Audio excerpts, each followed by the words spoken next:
Olá, queridos, tudo bem com vocês? Mais um Bíblia Todo Dia. Hoje meditando em 1 Samuel, do capítulo 20 ao capítulo 22. Nós vemos Saul perseguindo Davi, descoordenadamente, desenfreadamente. Ele procura em todo lugar ocasião para matar Davi. Davi não tinha feito nada a Saul, ele era leal em suas atitudes, mas Saul estava decidido a matá-lo por inveja, por querer de alguma forma que as pessoas não vissem a liderança que estava sobre a vida de Davi. E no capítulo 20, Davi está fugindo e ele encontra Jonatas, filho de Saul. E Jonatas não consegue acreditar que o seu pai vai matar Davi sem um propósito. Por isso eles fazem uma aliança, um pacto, no qual eles vão medir a que ponto Saul está irado e vai realmente cumprir a sua palavra em matar Davi.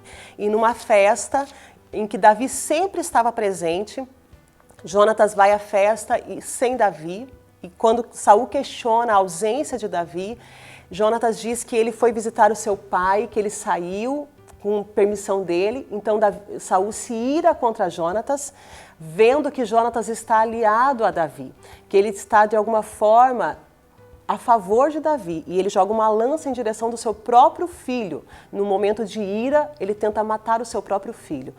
Tamanha é a maldade, tamanha a indignação que está no coração de Saul. Então Jonatas percebe que realmente o seu pai está determinado a matar Davi e a qualquer um que tente defendê-lo. Então Jonatas encontra com Davi, faz uma aliança com ele, prometendo lealdade a ele e pedindo a ele lealdade com ele e com seus descendentes. No versículo 42 do capítulo 20, diz assim: vá em paz, pois juramos lealdade um ao outro, em nome do Senhor, dizendo que o Senhor nos ajude a preservar para sempre o forte laço de amizade entre nós e entre nossos descendentes. Algumas lições muito importantes desse capítulo estão se referindo à questão de amizade, lealdade. Jonatas não era desleal ao seu pai, ele não tinha intenção nenhuma de se rebelar contra o seu pai, mas ele reconhecia sobre a vida de Davi a unção de Deus, ele reconhecia a autoridade, ele sabia que não era ele que sentaria no trono quando o seu pai morresse, mas era Davi. E por reconhecer essa situação de honra na vida de Davi, ele faz essa aliança com ele de amizade, de fidelidade, não só enquanto eles estivessem vivos, mas para toda a sua descendência. Nós vemos aqui um homem que reconhecia a unção de Deus sobre a vida de outro. E essa amizade selada entre eles repercutiu em toda a descendência deles. Como é importante nós termos amigos que são fiéis e que são leais em qualquer circunstância. Jonatas sabia com quem ele estava se relacionando e essa amizade era muito forte, a ponto dele ter que, de alguma forma, defender o seu amigo do seu próprio pai. Ele estava tendo que se levantar contra o seu pai, de alguma forma, para defender uma situação justa que estava sobre a vida de Davi. Davi continua fugindo até encontrar um sacerdote chamado Aimeleque, onde ele pede alimento e pede uma espada ou algum armamento para que ele possa se defender. Sem saber como reagir, Davi ele não queria de alguma forma lutar contra Saul, ele não queria atacar Saul, mas ele precisava se defender. Então ele pega a espada que foi de Golias, se alimenta para continuar esse desafio de se esconder de Saul, de fugir da presença de Saul. E no capítulo 22 nós vemos ele chegar a uma caverna de Adulão, fugindo, se escondendo, e nesse lugar os seus irmãos vão encontrá-lo, e muitos homens começam a chegar.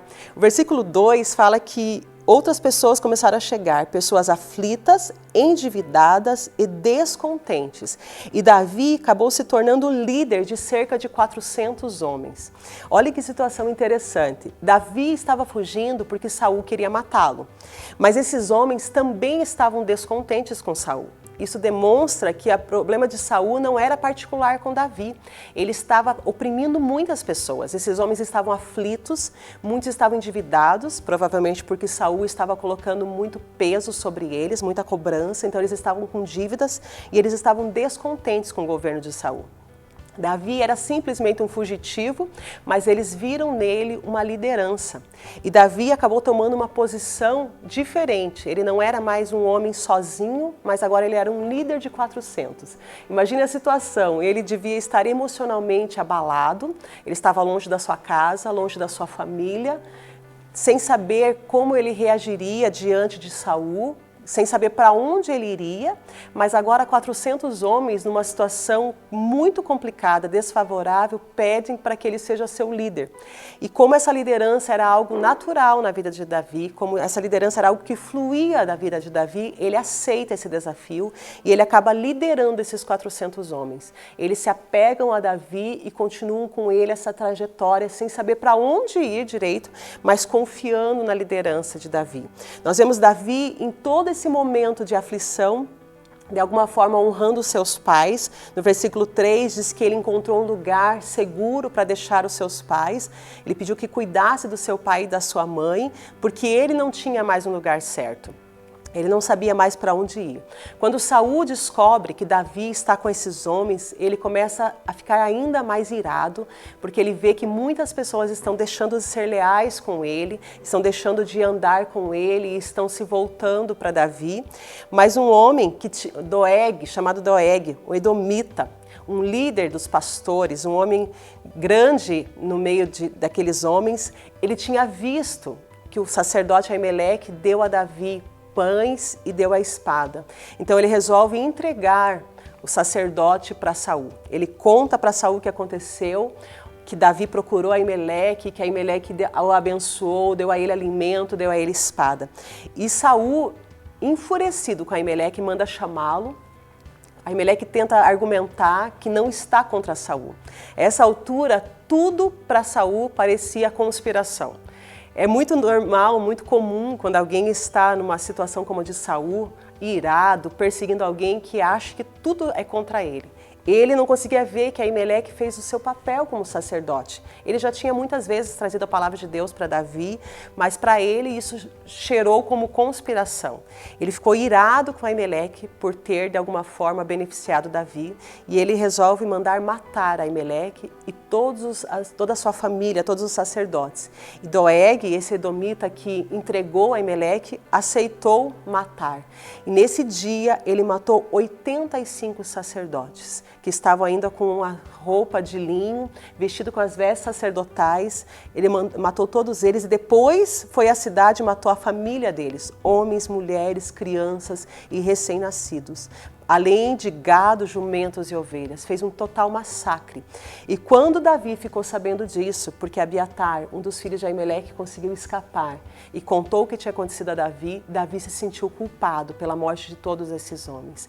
Eu imagino como que ficou o coração de Davi, que até então não tinha feito nada de errado, que até então não tinha lutado contra Saul, não tinha intenção nenhuma de prejudicar Saul, mas só queria preservar a sua própria vida. Por conta da sua fuga, 85 sacerdotes tinham sido mortos de forma inocente, porque Saul estava enfurecido contra ele.